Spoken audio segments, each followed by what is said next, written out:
Hey everybody, how's it going? Welcome back to my channel.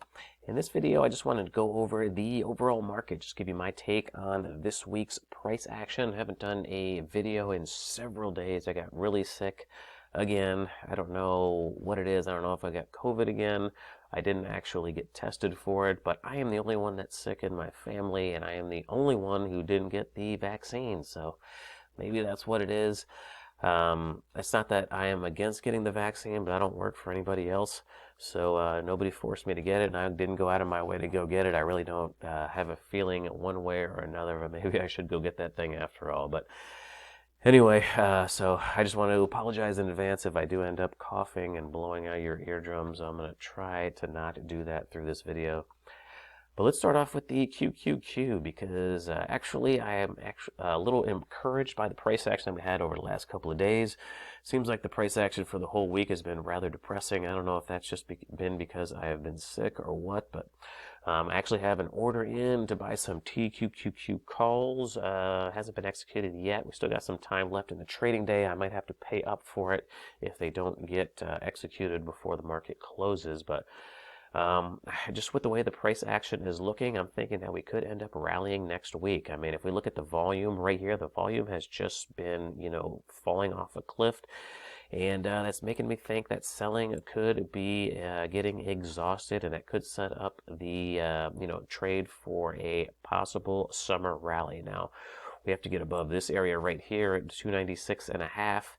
That's going to be a little bit tough to get through by the looks of it, because not only do we have that resistance area, but we also have the 50-period simple moving average that's going to be coming right down into that as well. So that could be a very big obstacle for next week.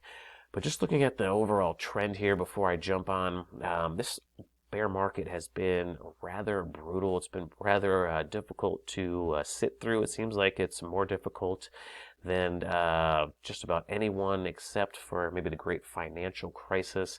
So if your portfolio has been going down, just to realize that eventually this will pass, and you just don't want to put your head in the sand and ignore the market, because I know that's the easiest thing to do. Nobody wants to see the value of their stocks going down.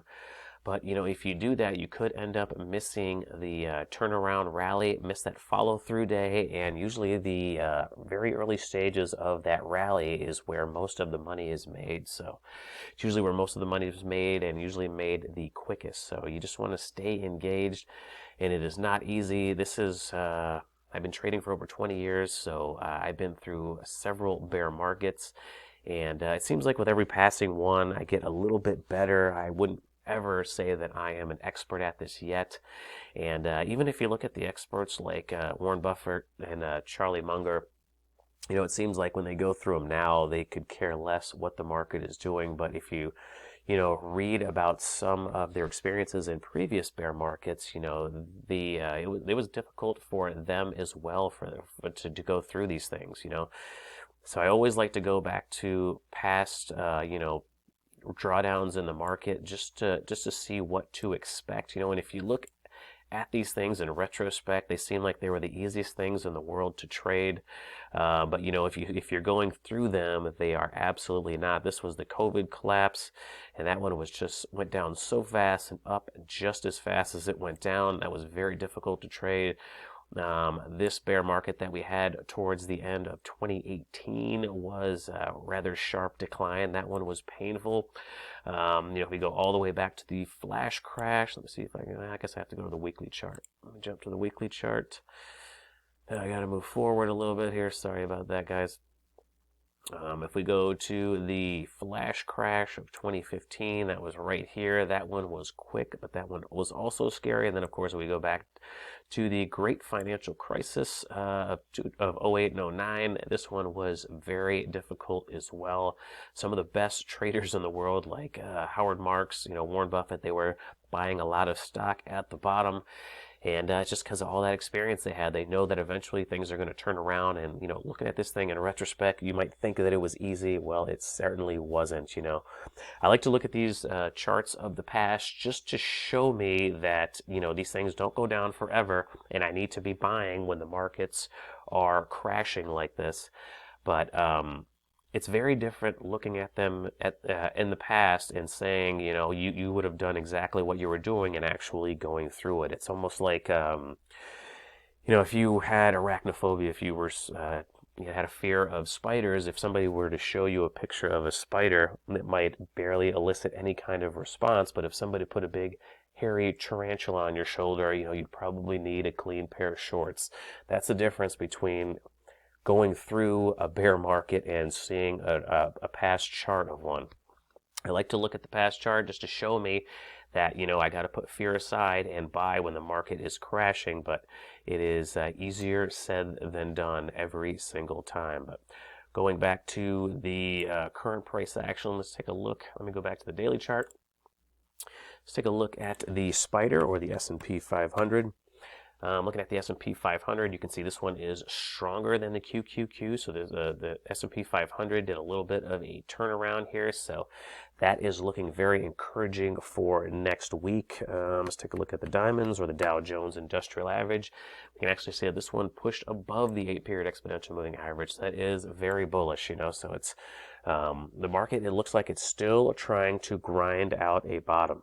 Let's take a look at the IWM, or the Russell 2000. And you see the Russell is also looking more bullish than the Qs as well, pushing right up against that 8-period exponential moving average. So I think this is very encouraging for next week. I didn't expect a whole lot of volume just because we're going into a holiday weekend, but the fact that markets have been melting up a little bit today and kind of held their own yesterday is a very good sign. Let's take a look at the USO. Probably going to end up losing my voice here, but taking a look at the USO, let me back this out a little bit. We can see the USO is still holding that trend line, but it looks like it's getting a little bit weaker. I kind of expect the USO to break down through this trend line. I think that is going to be bullish for the overall market. Now, I did see a lot of bullish signs in some oil stocks, so that might or might not happen. Maybe the oil stocks might end up turning around and going higher from here. But, if we do take a look at the XLE, you can definitely see the XLE is trying to carve out a bottom as well. So, nice little bullish hammer on the XLE. So, I don't know, maybe this could be the bottom for the energy stocks. And speaking of the energy stocks, let's take a look at some of them. Let's take a look at Southwestern Energy. You can see Southwestern Energy is looking like it's trying to carve out a bottom as well. Take a look at Energy Transfer. I thought that was a nice looking chart. You can see Energy Transfer is holding that 200-period simple moving average. Excuse me. And trying to get above it. So I don't know, a lot of energy stocks looking pretty constructive at the moment after sharp sell-offs. You can see ExxonMobil looks like it's trying to carve out a bottom. It's been holding that $86 price level over these last couple of weeks, so definitely buyers stepping in. Take a look at Transocean. Transocean, nice bullish hammer off that double bottom, so that one looks pretty good. Let's take a look at Devon Energy. You can see Devon Energy also making a bullish hammer as well. So a lot of these energy stocks look like they are starting to carve out a bottom after having these big volume sell-offs. So it's going to be really interesting to see if we can get above these type of areas, excuse me, on Devon Energy or some of these other energy stocks to see if they can continue to rally higher. All right, the next one I want to get into is Schlumberger. Taking a look at Schlumberger, same exact thing, bullish hammer. I think you are getting the picture with these energy stocks.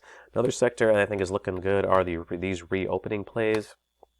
If you look at the airlines, we can see that they are starting to carve out a bottom as well. Take a look at UAL and American Airlines. All looking the same. And the ones that I also like right here that I've been buying this week is the cruise lines. Added to my Carnival position this week. I did have an option play in NCLH. Ended up selling 2/3 of my options right here for about triple what I paid for them. Excuse me. I don't know if I'm going to be able to make it through this video, guys. But unfortunately, I didn't sell the rest of them. I rode the rest down, and they were $12 calls, so the 1/3 of the position that I had left on are going to expire worthless. In hindsight, I should have sold them all up here, but I really thought we were going to get some follow through, but the market just kind of rolled over.